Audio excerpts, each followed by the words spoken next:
You have 5 minutes, Elena. Those words cut through the quiet of my morning like a blade dipped in ice. Just as my fingertips touched the warm porcelain of my coffee mug, Richard Caldwell, my father-in-law, and CEO of Caldwell Analytics, stood in the doorway of my office.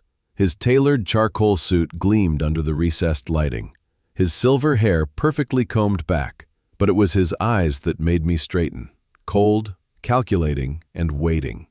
"The Sterling Pharmaceuticals team is here," he said coolly. "Conference room 1. They are expecting your presentation." My hand froze mid-air. The presentation was scheduled for tomorrow. My entire pitch for the $5 million contract was still in my laptop bag, which was locked inside the IT department safe for overnight updates. The printed reports were at the copy center waiting to be bound. Every chart, every predictive model, every carefully rehearsed talking point was on that machine. Without it, I had nothing. Richard glanced at his wristwatch, a platinum Breitling that gleamed with measured cruelty. 4 minutes now, Elena. I suggest you hurry." My heart thudded against my ribs so loudly I could taste the metallic edge of fear rising in my throat. This was not a test. This was a trap. The mug slipped from my fingers, shattering against the marble floor. Coffee spread across the white stone like a Rorschach blot, dark and spreading and irreversible. Richard did not flinch. He simply stepped aside just enough for me to walk past. He wanted an audience. The glass walls of the executive floor were perfect for that. Let them watch the girl who married into the family choke. I forced my breathing to steady, even though my hands trembled as I grabbed the only thing I had left, my phone. "You planned this," I said quietly, meeting his eyes. His lips curled into a practiced smile. "Real leaders improvise. Or is that too difficult for someone who married their way into this building?" I walked past him, my ruined heel clicking unevenly against the marble. I did not let myself look back. As I moved down the corridor, heads began to lift over cubicle walls. Screens dimmed, conversations died mid-sentence. I could feel the burn of their stares, some filled with pity, others with morbid curiosity, and a few with something sharper, hope, maybe. 2 minutes, Caldwell's voice echoed, calling after me, loud enough for everyone to hear. Every second was a countdown. I pushed open the door to the women's restroom, my chest tightening as the door swung shut behind me, muting the office into a dull hum. The mirror reflected a version of me I barely recognized, my face pale, my dark hair still flawlessly pinned from the morning routine, designed for tomorrow's presentation, not today, tomorrow. 8 weeks of research, 8 weeks of building a predictive model that could reshape Sterling's prescribing strategy, all locked behind a password I could not access. I gripped the sink until my knuckles whitened. Any other executive would have walked away, scheduled a new meeting, blamed logistics, apologized, but not me. Failure was what Richard wanted. Humiliation was the point. 1 minute, he called from the hallway. I straightened, wiped the streak of coffee from my shoes with a paper towel, rolled my shoulders back, picked up my phone. When I opened the bathroom door, the hallway seemed longer than it ever had, the glass walls stretching like a gauntlet of silent witnesses. At the end loomed conference room 1. Through the transparent wall, I could see them already seated. 8 executives, the Sterling team at the head of the table, and at the far end Richard, leaning casually against the wall, arms folded like a king, awaiting a spectacle. 30 seconds, my pulse pounded but my steps were steady. The conference room door was just ahead. Behind it, my potential downfall or my only chance. I reached for the handle, wrapped my fingers around the smooth steel, and took one long, steadying breath. 5 minutes. That was all he gave me, but he forgot something. You only need 5 minutes to start a war. The room fell silent the moment I stepped inside. My heels clicked against polished stone, each step echoing like a countdown in the charged stillness. 8 pairs of eyes from Sterling Pharmaceuticals turned toward me with varying degrees of confusion, irritation, and expectation. At the head of the table sat Miranda Sterling, silver-haired, tailored navy suit, poised like a queen before a tribunal. Beside her, the Sterling CFO drummed his fingers lightly against a leather portfolio. his expression unreadable. The monitor behind them remained black, waiting for a presentation I could not give. "Mrs. Sterling," I said, grounding my voice in professionalism, though my pulse hammered beneath my skin. "Thank you for making time today."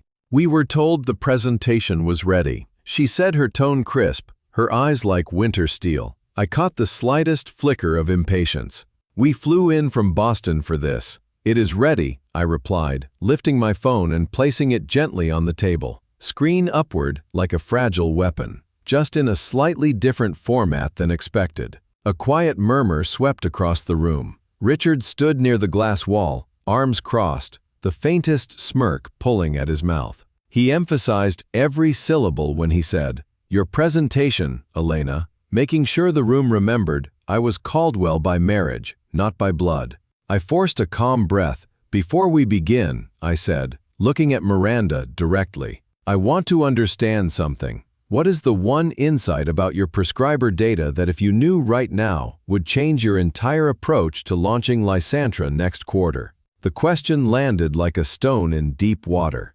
Silence followed, sharp and unnerving. The Sterling CFO shifted in his seat. "We outlined our requirements in the preliminary meetings," he began. "Requirements and revelations are not the same," I replied gently but firmly.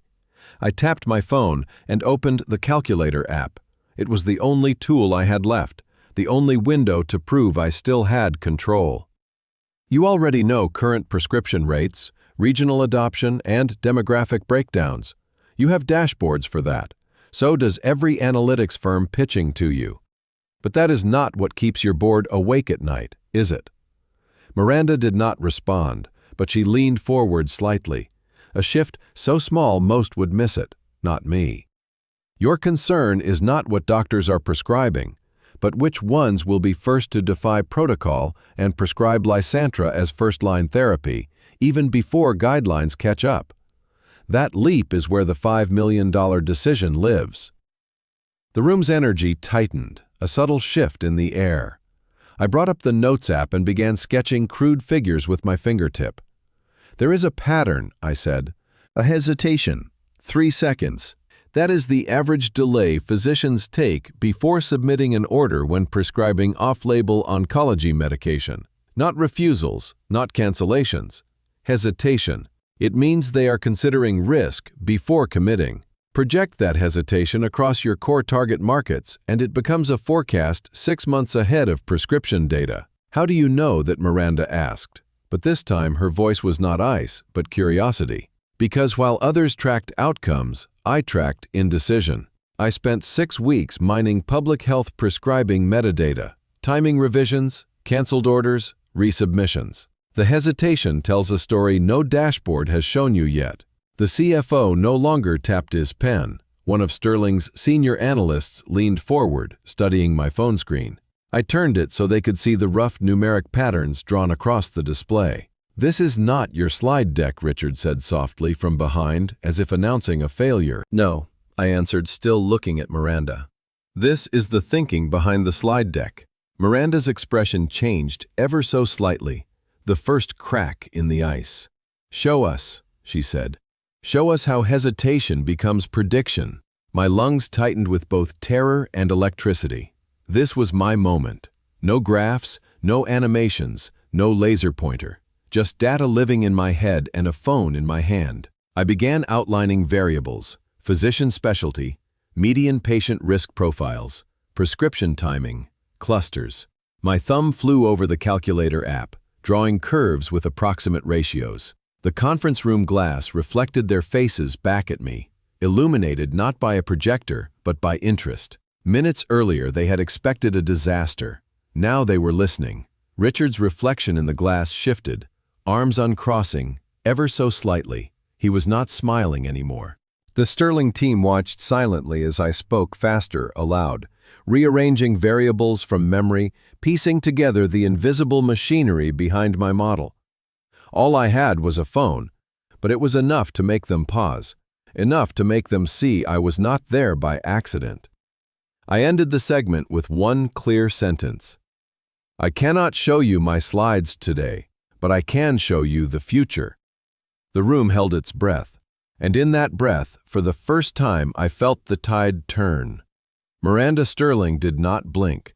The soft tapping of her polished nails against the table ceased as she settled back in her chair, assessing me not as an inconvenience, but as a variable she had underestimated. Around her, the other executives from Sterling Pharmaceuticals straightened their backs, the air in the glass-walled boardroom charged with a new kind of attention.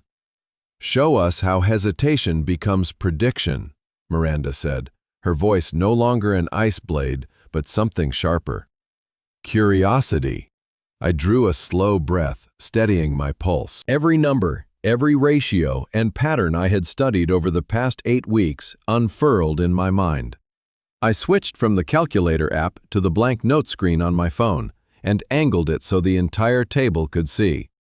"Traditional analytics track results," I said. "Prescriptions issued, units sold, and quarterly growth. That is the story every firm tells you, but there is a story hidden in the pause before a doctor presses submit, in the silence between decision and action." I wrote a single number across the screen. 3 seconds. The average hesitation time when physicians consider prescribing off-label treatments in oncology cases. That pause is not random. It is fear, calculation, ethics, and opportunity compressed into a breath. It is the future speaking before the present catches up. The CFO from Sterling leaned forward, his interest no longer masked. "How does a pause become a forecast?" he asked quietly. I expanded the numbers. 11.2 seconds average entry time for standard approved prescriptions. 14.3 seconds for off-label oncology entries. A persistent 3.1 second gap across 6 regions, 77 hospitals, and 428 physicians. That gap predicts market adoption 6 months before it appears in official sales data. Doctors who hesitate today become early adopters tomorrow. Miranda's silver brows rose just slightly. "And you confirmed this?" I nodded. "I spent 6 weeks pulling anonymous metadata from public health systems, focusing not on results but on timestamps, on when entries were revised, when they were canceled, then resubmitted. The hesitation reveals intent before action." I drew a simplified curve on my phone screen using my fingertip. The longer the hesitation, the higher the probability that physician is weighing innovation against protocol. Track this across enough data points, and you can map the first wave of prescribers before any competitor even prepares a pitch. Silence held the room in a fragile, suspended moment, the kind that makes the heartbeat louder than any voice. Then slowly, as if pulled by gravity, the Sterling CFO nodded. "Continue, Ms. Hartman," he said. For the first time, no one corrected my name to Mrs. Caldwell.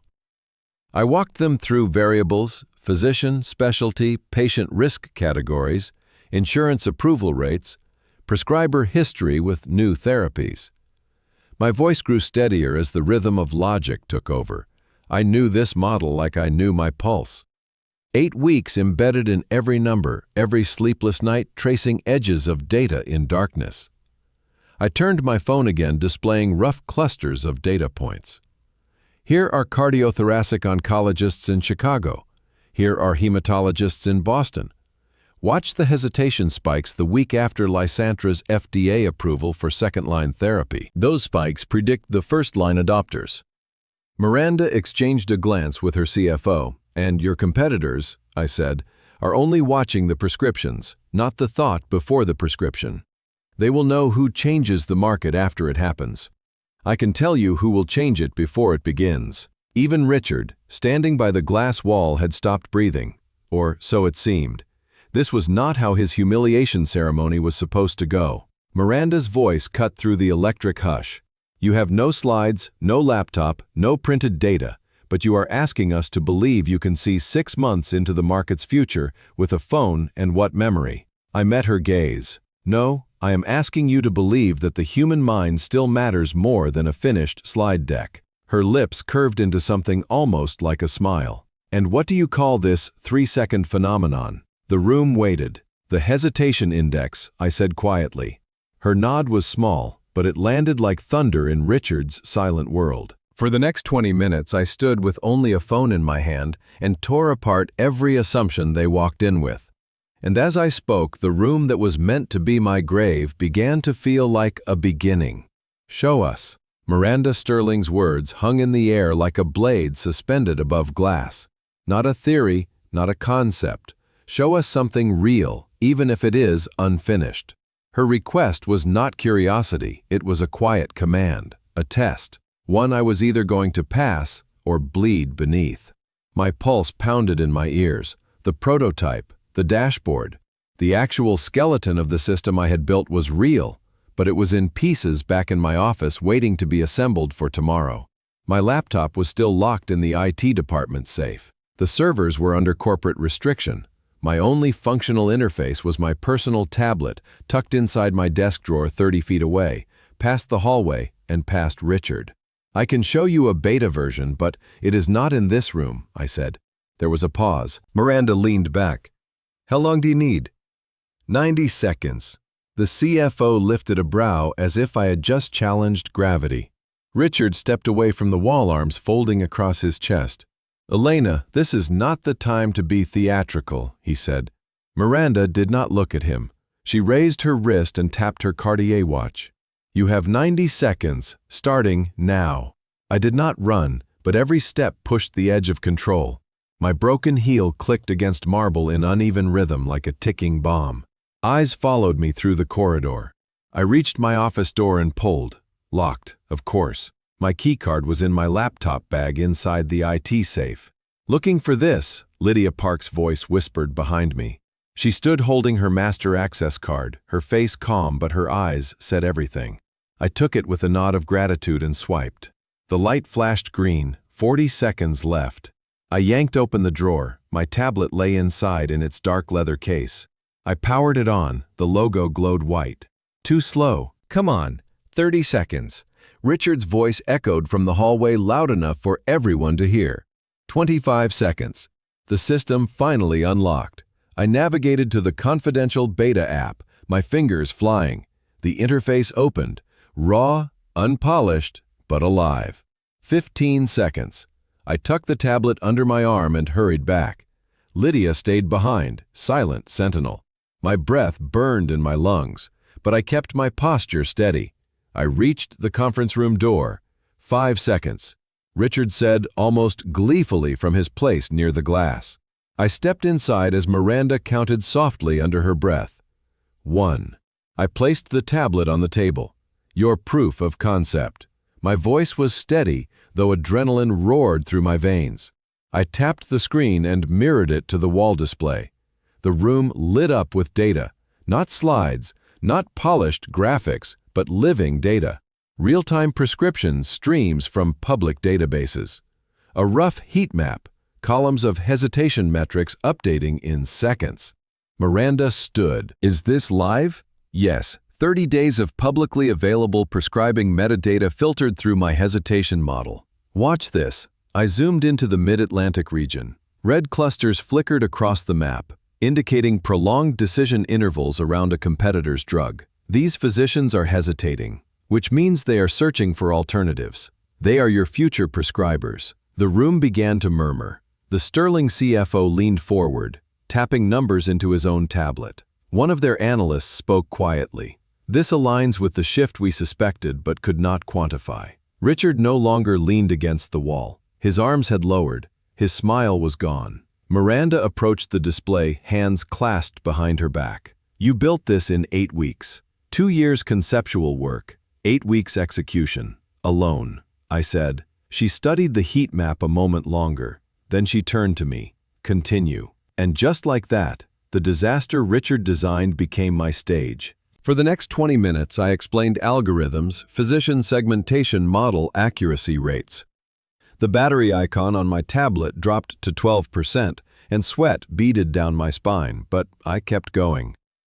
When Miranda asked, "Show me the calculation behind the hesitation correlation," I opened the calculator and worked the numbers in front of her.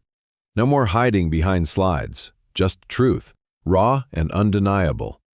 Outside the glass wall, Richard's reflection remained still. Not triumphant, not angry, just silent. because something had shifted. He had not expected a war, and certainly not one I could win.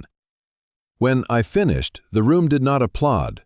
It did something more powerful. It believed me.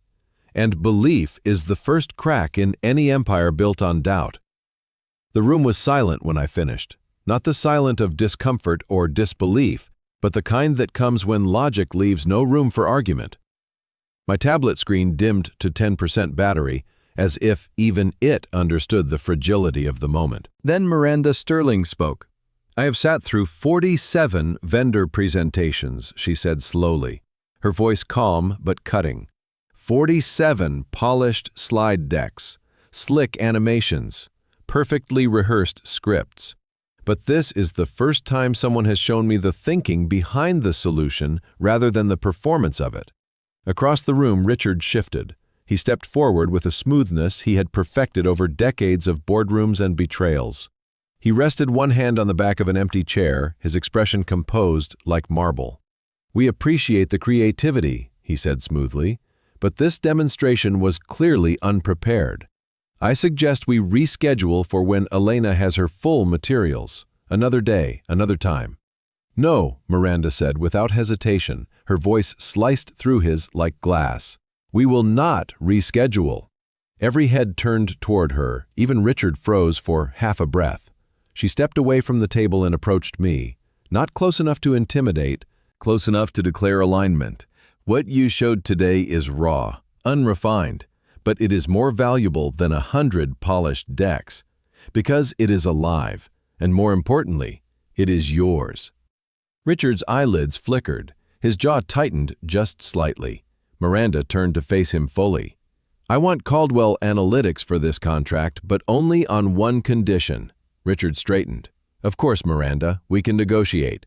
Elena leads the project, personally, from start to finish. No committees, no interference." The words landed like a gavel. For the first time since I stepped into this building 3 years ago, I saw something in Richard's eyes. Not anger, not arrogance, something colder, calculation. He recovered in an instant. "Elena is talented," he began, "but she is young, inexperienced. This contract requires stability, oversight, leadership from a senior executive. Then train her, or step aside." Miranda's voice stayed calm but unyielding. "Either way, my condition is non-negotiable." A muscle jumped in Richard's cheek. Behind him, through the glass, I could see employees at their desks, pretending not to listen, while listening to every word. Miranda turned back to me. Her expression remained unreadable. "Can you lead this project, alone?" Her tone carried weight and warning. If I said yes, there would be no shield left between me and every weapon Richard could wield. I looked at her, then at the data still flickering across my tablet, at my reflection in the glass wall behind Richard. Pale, composed, alive. "Yes," I said. "Good." She extended her hand. I shook it. Firm, silent, binding. Richard did not move. For a moment, he seemed carved from stone. Then he forced a smile that did not reach his eyes. "Caldwell Analytics will support this decision," he said, his voice too smooth, too controlled. "Whatever the client requires." Miranda glanced at him once more, then she addressed the room. "We will reconvene tomorrow at the originally scheduled time to finalize terms. Elena, prepare your prototype and bring it fully armed." Her delegates gathered their folders. Chairs shifted softly as they stood. No applause, no congratulations. Just a quiet understanding that something irreversible had happened in this room. As they began to leave, Miranda paused beside me. Her voice was low, meant only for me. "You are standing on the edge of something powerful," she said. "He will come for you now. Make sure you are not standing alone when he does." Then she walked out. The glass door closed softly behind her team. Their reflections disappeared down the hall. For a moment, no one spoke. My tablet finally went black. Battery gone. Silence pressed against my ears. Richard remained still. Then he exhaled once, almost like a laugh. "Well, Elena," he said, his voice barely above a whisper. "Congratulations. You have just declared war." He turned and walked out of the conference room without another word. The door swung slowly shut behind him. Only then did I realize my hands were shaking, not from fear, from adrenaline, from knowing that in 5 minutes I had not only survived his trap, I had turned it. And traps, when they turn, do not break cleanly. They break loud, and they leave teeth behind. The elevator ride to the top floor was silent but heavy. Richard did not look at me. He did not need to. The tension rolling off him was enough to make the air feel thinner. Daniel stood beside him, shoulders tense, eyes fixed on the elevator doors, as if they held answers he was afraid to face. When the doors opened, Richard strode ahead without speaking, expecting us to follow. His office, as always, felt more like a throne room than a workspace. Floor-to-ceiling windows, steel-framed shelves, and a desk that could have anchored a ship. He sat down slowly, controlled and cold. "Sit," he said. I stayed standing. Daniel hesitated, then took the chair farthest from his father. "You went completely off script," Richard said quietly, his voice more dangerous for its restraint. "That presentation was not what we approved." "There was no we," I said. "I built that presentation alone for a meeting scheduled for tomorrow. You moved it, without telling me." His eyes narrowed. "Are you suggesting I deliberately sabotaged you?" "I am not suggesting," I said. "I am stating facts." Daniel shifted in his seat. "Dad, is it true? Did you know Miranda was coming today?" Richard ignored him. "Circumstances change. Real executives adapt. Successful ones do not blame challenges. They overcome them. And unsuccessful ones create them for others to fail," I replied. Daniel's eyes widened, but I did not look at him. I kept my gaze on Richard, unblinking, his lips pressed into a thin line. "You forget your place, Elena. You are not a founder. You are not a partner. You are an employee. And family, everything you create, everything you design belongs to Caldwell Analytics and to this family." Actually, I said, pulling my phone from my pocket, that is not entirely accurate. I opened a document I had kept hidden for 3 years, one Daniel had never bothered to read, when I asked him to before signing. Section 7, subsection 3 of my employment contract. Intellectual property developed outside of company hours using personal equipment remains the property of the employee. Daniel's head snapped toward me. "You never told me." "I did. You never listened." Richard's expression did not break, but his fingers curled slightly on the desk. "A contract does not outweigh marital obligation, Elena, nor does it override intellectual property clauses, nor patents filed under my maiden name." I tapped the screen.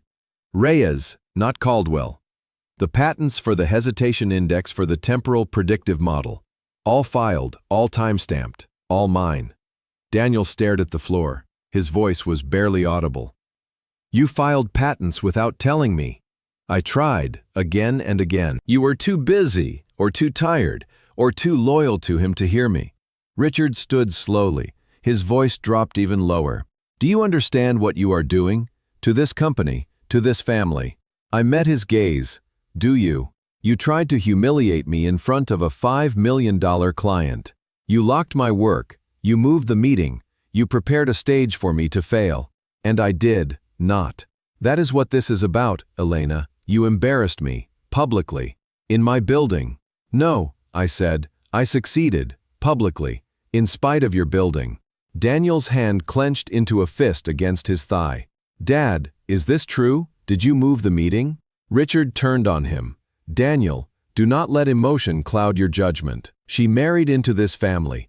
She carries our name, our reputation. That presentation belonged to Caldwell. Every idea, every algorithm she develops here is ours. Not if it is patented under a different name," I said. "Not if employment law protects it. Not if you lose your position before you can seize it." Something flickered in his eyes. Fear or fury, I could not tell.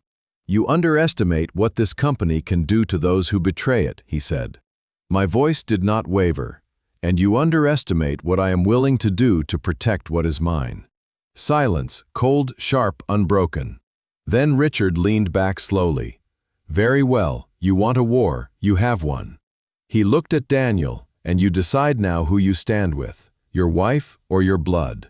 Daniel's throat bobbed. His eyes met mine, then dropped.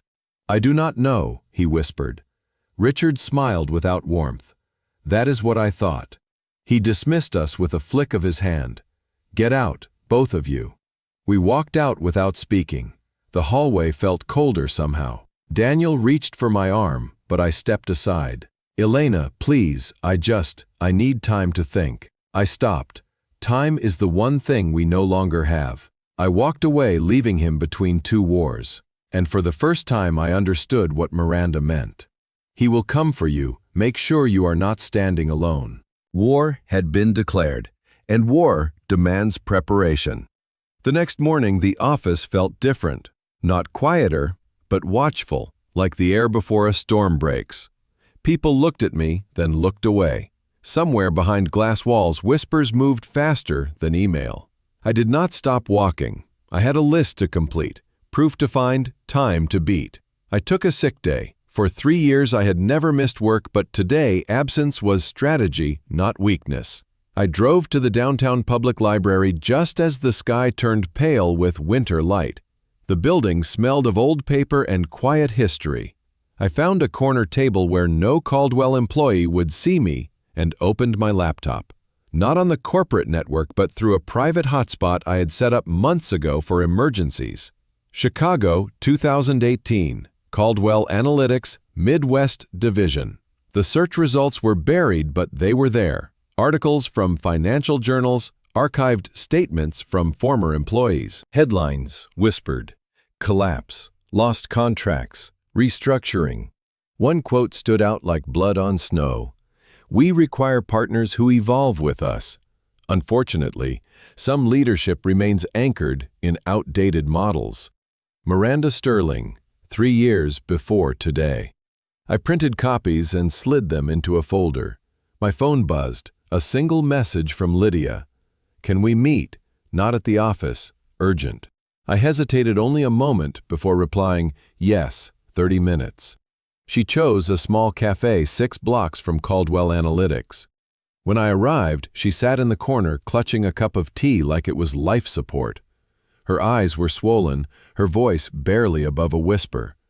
I cannot keep doing this, Elena. What he makes me do is wrong.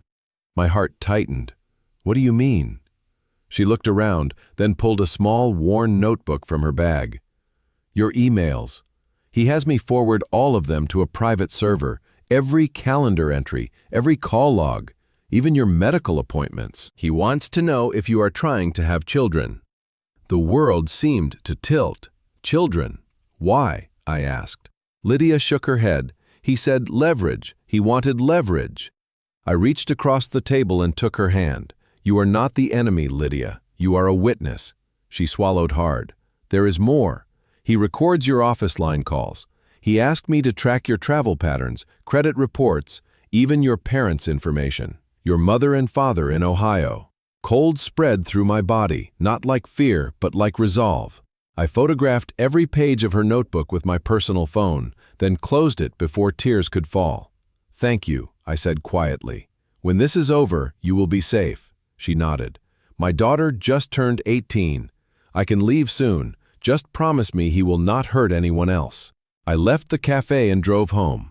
The folder of articles heavy in my bag, but the day was not done. When I pulled into my driveway, a silver sedan was already parked outside. Margaret Caldwell stepped out. Composed, in cream wool and pearls, her presence was cold, reminiscent of winter sunlight. We need to talk, she said, and walked inside my house without waiting. In the living room, she sat elegantly on the sofa, crossing her legs as though she still owned the home she once decorated. I heard about your performance yesterday. Impressive. Also dangerous. I stood by the doorway, refusing to sit. You embarrassed Richard in front of his kingdom, Caldwell. Men do not forgive that.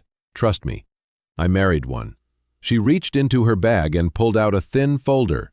Inside was a legal agreement dated 15 years ago, her divorce settlement. It detailed how she relinquished control of all intellectual property, business holdings, and influence in exchange for financial security. I studied the fine print and felt the floor tilt beneath me. He will offer you something like this soon, she said softly. A generous check. Silence, exile. Take it. or he will destroy you." "Why are you telling me this?" I asked. "Because I once thought I could win against him too. But I fought alone. Do not make the same mistake. And read your prenup. Tonight. Really read it." Then she stood and left the house as quietly as she had arrived. That night, at my desk, I unfolded my prenuptial agreement for the first time since signing it 3 years ago. I skimmed the usual clauses: assets, alimony, standard protections. Then I reached Section 12, subsection F. My breath caught. In the event of pregnancy or birth of children, all intellectual property developed during the marriage shall be considered marital property subject to equal division. I let the paper fall. My patents, my algorithms, my life's work all at risk the moment I became a mother. And Richard had already begun the narrative. My inbox pinged. A company-wide email from him. Congratulations to Daniel and Elena as they prepare for the next chapter of their lives. We look forward to welcoming a new addition to the Caldwell family. I was not pregnant, but the world would think I was. War had already begun. Tonight, I knew why I had to win. Not for revenge, for ownership of my future. And tomorrow, I would start building the army to fight it. The diner was the kind of place no one from Caldwell Analytics would ever think to enter. Faded vinyl seats cracked under years of secrets. Fluorescent lights hummed overhead. The coffee tasted like burnt persistence. I arrived just after dawn, a folder of articles and Lydia's notebook tucked inside my bag. 3 people sat in the back corner facing the door, as if they expected an attack, not a meeting. Clara Jo was the first to nod at me. Once head of data innovation at Caldwell Analytics Midwest. Now, her hair was streaked with gray, deep circles beneath her eyes like shadows that had never left. She had designed the adaptive forecasting model Caldwell still used, but no one knew her name. Beside her sat Michael Trent, former CFO, short sleeves rolled halfway, showing wrists worn from anxiety. His hands trembled slightly around a chipped coffee mug. The third was Robert Kane, the co-founder Caldwell erased from company history. His suit was outdated, his posture rigid, his gaze sharp as broken glass. "You wanted to talk," Clara said quietly, though her voice held no fear, only resignation. I slid into the booth. "I want the truth, all of it." Robert nodded once as if he had been waiting for those words for years. Clara spoke first. "I built the first-generation predictive model. Richard called it collaborative development. I believed him. Then one morning my keycard stopped working. 2 security guards walked me out. A week later he presented my work to the board as his breakthrough. My name disappeared from every record." Michael Trent leaned forward, eyes red, though he had not cried. "I found financial discrepancies 6 years ago. Money routed through shell companies in Delaware and the Caymans. Millions. I brought it to the board. Richard told them I was the one embezzling. The audit cleared me, but the damage was done. I couldn't get a job anywhere after." Robert's voice was low, steady.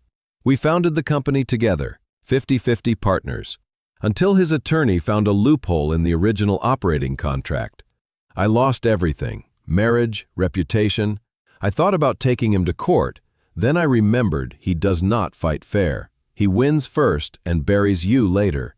The waitress passed our table. No one touched their food. The air felt like glass about to fracture. I pulled out my folder. This is what he did in Chicago. Sterling pulled their contract. The division collapsed. He buried it. Clara studied the documents.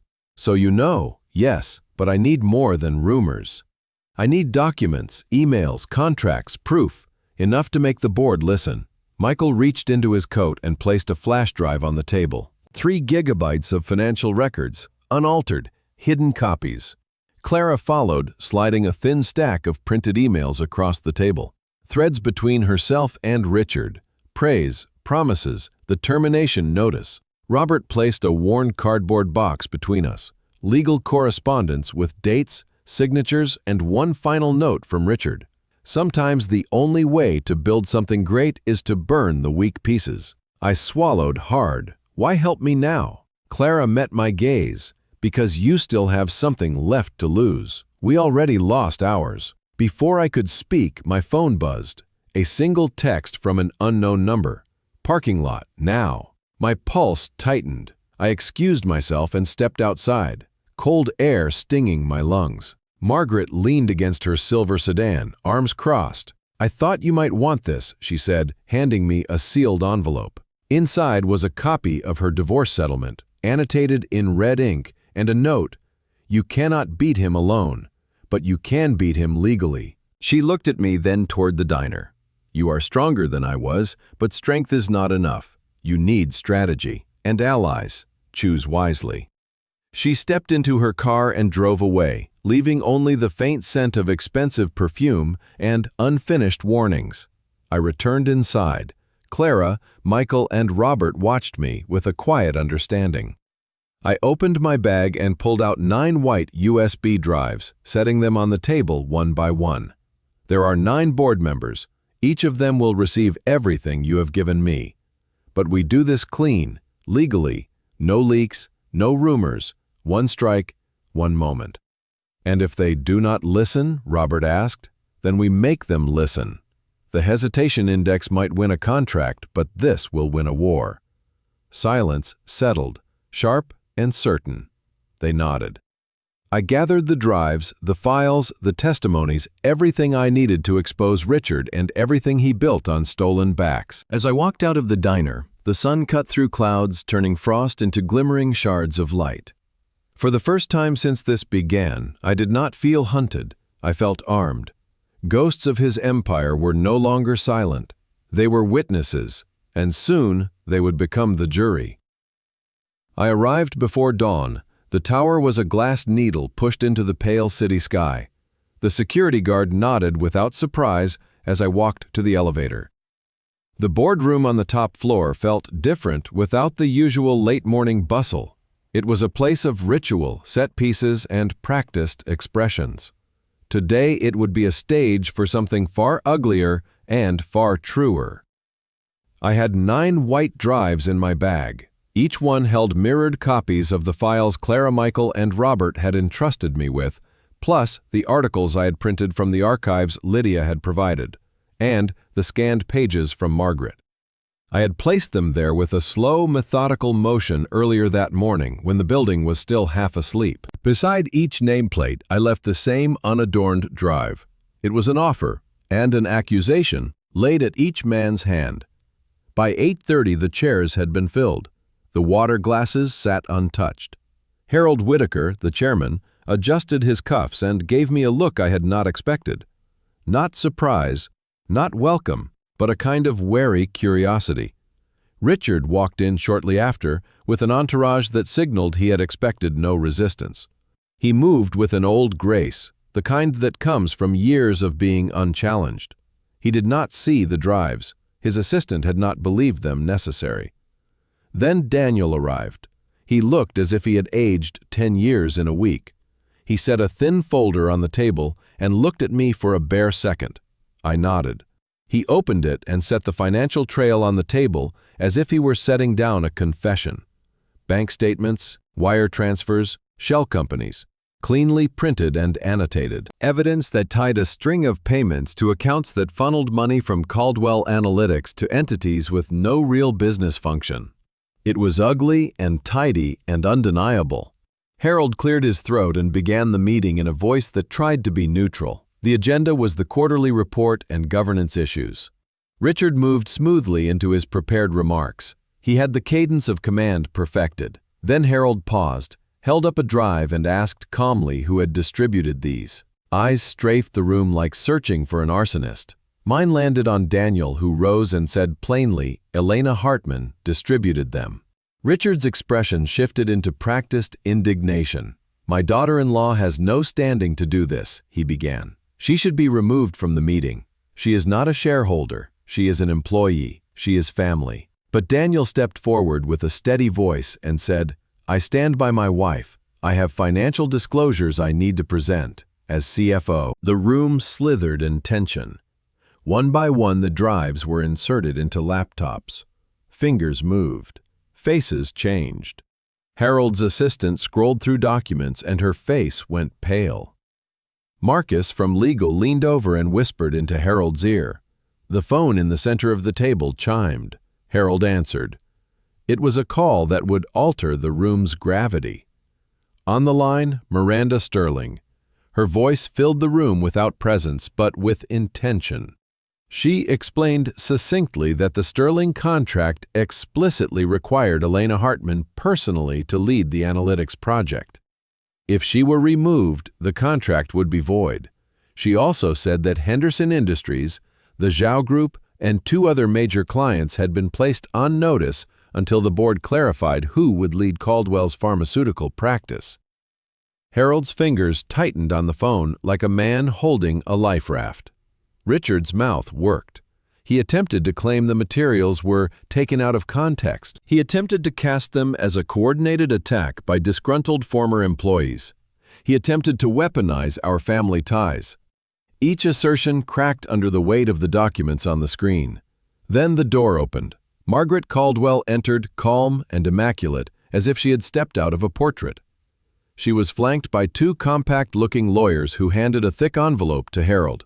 Margaret had not only retained shares from her divorce, she had legal paperwork that demonstrated her block of shares included voting rights that had not been exercised publicly. The envelope contained a certified copy. This changed everything. The boardroom that had once been a stage for Richard's command became a chamber of calculation. Margaret stepped forward and spoke in a voice that showed no warmth. "You have run this company like a private kingdom," she said to Richard. "Hidden accounts, destroyed reputations, built an empire on other people's work. It ends now." The board murmured and then quieted. Harold asked Margaret if she intended to cast her votes. She did. One by one, the board members who had sat impassive all morning plugged into the reality that their portfolios and reputations were suddenly at risk. The conversation became procedural and urgent. Legal counsel called for an emergency review. The documents were authenticated. Statements were taken. Richard tried to rally. He spoke of legacy of hard work, of sacrifice, of building the company from scratch. Each word sounded thin. Harold asked for emotion. Then for a second it felt like the floor held its collective breath. One hand went up, then another. Voices counted. The resolution called for immediate removal of Richard Caldwell as Chief Executive Officer, pending full investigation. 12 hands were raised against him. No one supported him. The vote was unanimous. Richard stood like a statue in the wake of a storm that had bypassed his command. For the first time, the lines on his face read age and bewilderment, not entitlement. He gathered his things with a meticulous slowness, and as he passed my chair, his eyes met mine for the brief, smallest instant. He smiled in a way that was almost human, then was gone. Harold turned to me in the hush. The board appointed Elena Hartman interim head of analytics with immediate authority over the Sterling account and all related pharmaceutical engagements. The gravity of that appointment settled in my chest like a weight and a kind of relief at once. As people rose to leave, there was no cheering. There was only the soft click of chairs and the distant hum of the city below. Outside the glass, I could see employees pressing faces to the windows, watching history unfold. I sat there a moment and felt the tide finally turning. The files lay on the table like small pieces of reclaimed justice. The boardroom emptied slowly, as though no one trusted the walls to stay upright now that Richard Caldwell had been stripped of power. The glass table still reflected the faint glow of laptop screens and abandoned water glasses. My hands rested flat against the cool surface, steady only because I would not allow them to shake. I waited until the last footsteps faded down the hall before I stood. The silence felt different now, not threatening, but hollow. Victory does not roar, it exhales. I walked to the window. The city stretched below, wrapped in iron winter light. Cars moved like quiet silver threads through streets that did not know a war had just ended above them. My reflection hovered in the glass, pale and tired, and something I could not yet name. I had won, I had survived, so why did it feel like standing in the center of a burnt field? Behind me, the boardroom door clicked open. I knew the sound of his steps before I turned. Richard entered alone. No entourage, no arrogance, just a man whose kingdom had been taken. He closed the door softly behind him as if afraid of making anything else break. "You are still here," he said. His voice held neither venom nor defeat, just exhaustion. I did not answer. He walked to the opposite side of the table but did not sit. His eyes settled on the chair that used to belong to him at the head of the table. "I did not expect it to end this way," he said quietly. "Not with lawyers and USB drives. Not with my own son turning against me." His reflection stood beside mine in the glass, older, smaller. "You chose this," I said. "You could have led, instead you controlled. You could have built, instead you owned." He let out a dry laugh. "You think I started this war? No, Elena. I married Margaret when I was 23. Her father built Caldwell from nothing. He let me in because I was smart, because I loved her. I admired the man. And then I watched him crush people below him just to remind them he could. So I learned, survive or be shattered. Take before someone takes from you." "You became him," I said. "Yes." His answer was soft. "Yes. And now I see the rot I passed down." He looked at the far wall, his jaw tight. "I hurt people. I ruined them. Because I thought legacy meant control. I was wrong." He turned to face me. "You think you are free now. You are not. This company, this board, this industry, they will try to use you the way I tried. They will call it admiration, opportunity. They will shake your hand while calculating how to own your name." I met his gaze. "Then I will not let them." He studied me a long moment, and for the first time there was something like respect in his eyes. "I hope you do not," he said. Then after a beat he added quietly, "I am sorry." I almost believed him. He walked past me and placed a small silver key on the table. "My office in the North Tower. It is yours if you want it. I will come back for my things when no one is here to watch." He paused at the door. "Take care of Daniel. He is not me, not yet." Then he left. The door closed behind him with the finality of a gavel. The room was quiet again. I picked up the key. It felt heavy. Rain began to fall against the window in thin silver lines. I pressed my palm to the glass. The cold seeped into my skin. This was not triumph. This was the cost. My phone buzzed, a single message from Miranda. "Congratulations, but be careful. Power attracts predators." I slipped the phone into my coat and left the boardroom. In the hallway, employees stood clustered in hushed groups, eyes wide with something between awe and fear. I walked past them head high, but each step felt like carrying invisible armor. Daniel stood near the elevator, his tie undone, his eyes searching mine. "Elena," he said softly, "I did not know he would lie about you, about us." I believed him. "I know," I said, "but belief does not erase damage." He stepped closer. "I want to fix it, if you let me." My throat tightened. Not now, not yet, but maybe. The elevator doors opened. I stepped inside. Daniel did not follow. As the doors closed, I exhaled the breath I had been holding since the moment Richard said 5 minutes. The ascent was over. Now came the descent into whatever future waited below. Victory is not a crown. It is a mirror, and in it we choose who we become next. 6 months passed the way storms pass over cities, not with silence, but with echoes that take time to fade. Caldwell Analytics no longer felt like an empire of glass built to reflect one man. It felt like a building that could finally breathe. The board appointed me officially as Executive Vice President of Pharmaceutical Analytics. The title sounded heavy, but reality was heavier. Meetings, contracts, lawsuits, rebuilding broken systems and broken people. The first change I made was to unlock doors. Offices that had once required 2 levels of clearance now opened with a single card.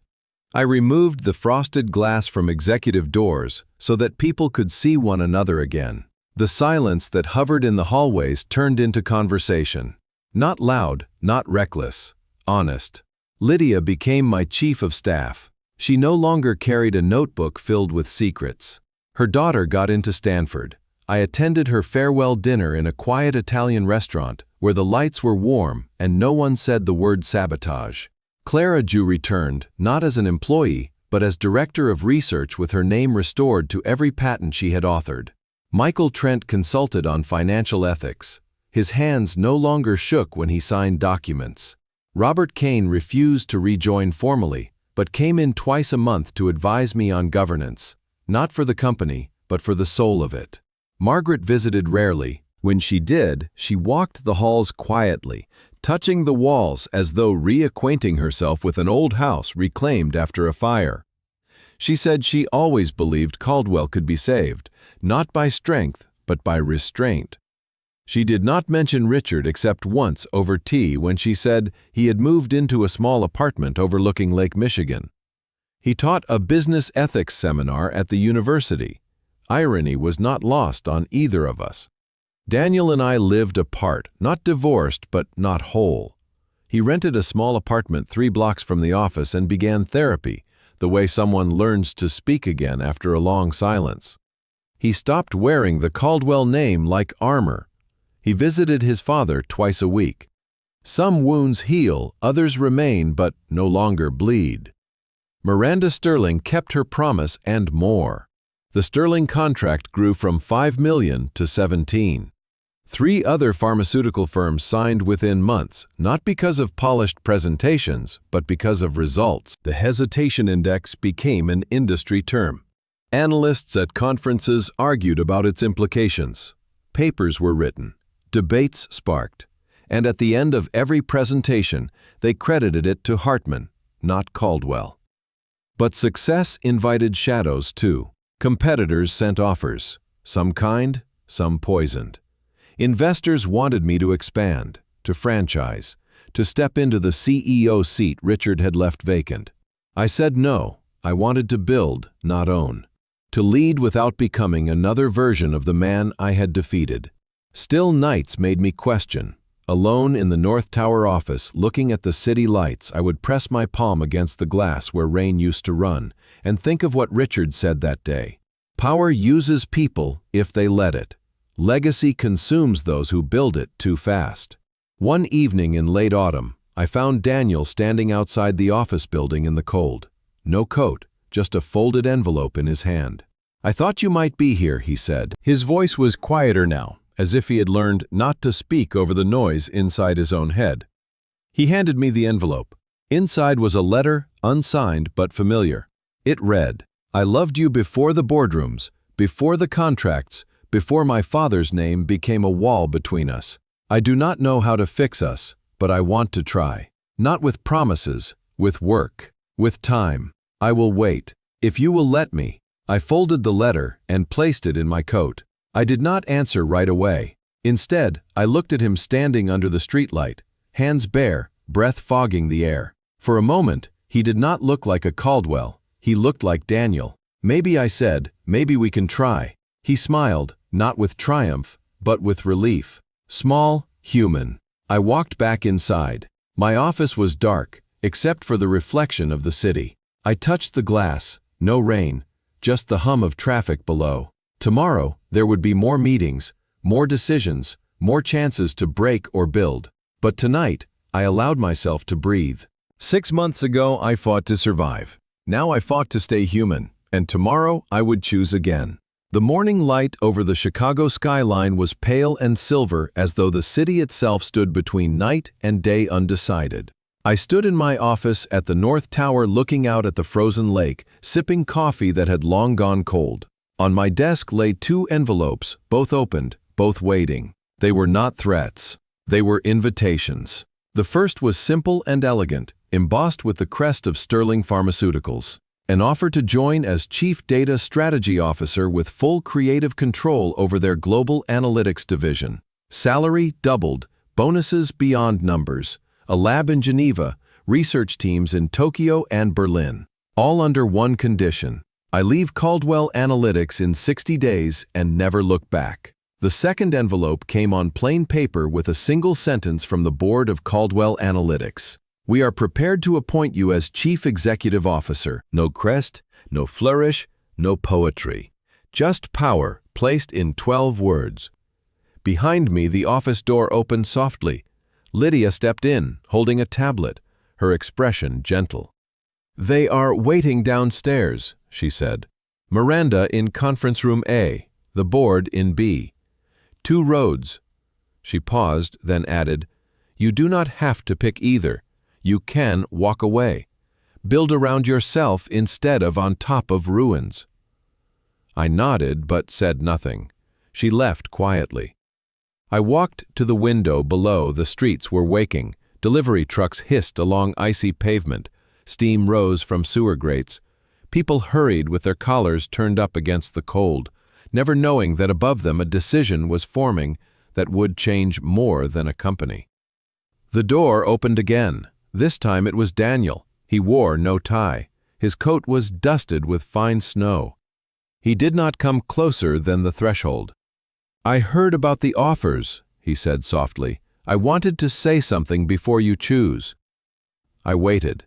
"Whatever road you take, I will not stand in your way," he said. "I want to be there if you will let me, but I will not hold you back again." He hesitated, then added, "And if you choose none of them, if you build something new, I would like to help you build it." His voice did not tremble. It was steady with honesty and fear and something that felt like hope. He stepped back, leaving me alone with the envelopes, the skyline, and my own breathing. I picked up Miranda's offer first. I could see myself there. Planes, hotel rooms, laboratories filled with equations on whiteboards. A life of purpose without ghosts. Then I picked up the board's letter, CEO, the title Richard had bled for. The chair at the head of this glass and steel monument. I could rebuild it correctly, transparent, compassionate, everything he failed to be. My hand hovered between them, then I set both down. "Not yet," I whispered. I walked out of the office, carrying nothing in my hands. My heels clicked softly on the marble hallway. Instead of turning toward the boardroom or the conference center, I pressed the elevator button for the ground floor. Outside, the wind was sharp. Snow flurried through the air. Across the street, a small cafe glowed with warmth. Daniel waited under a lamppost, looking confused and hopeful. "Where are you going?" he asked as I approached. "Breakfast," I said. "Then maybe I will decide. Or maybe I will write something new instead of choosing between 2 versions of someone else's future." He laughed softly, the kind of laugh that comes from lungs learning how to hold hope again. He fell into step beside me. As we crossed the street, I looked up at the tower one last time. The glass reflected the rising sun turning gold, then pale white. Not a monument, not a prison, just a building. Inside my pocket, my fingers touched the folded letter he wrote me. The ink slightly worn from being opened and closed too many nights in a row. I did not know where the road would lead, whether to Geneva or the boardroom or someplace unnamed. But for the first time, it did not feel like a fork in a battlefield. It felt like a beginning. And dawn is always quiet before it shines.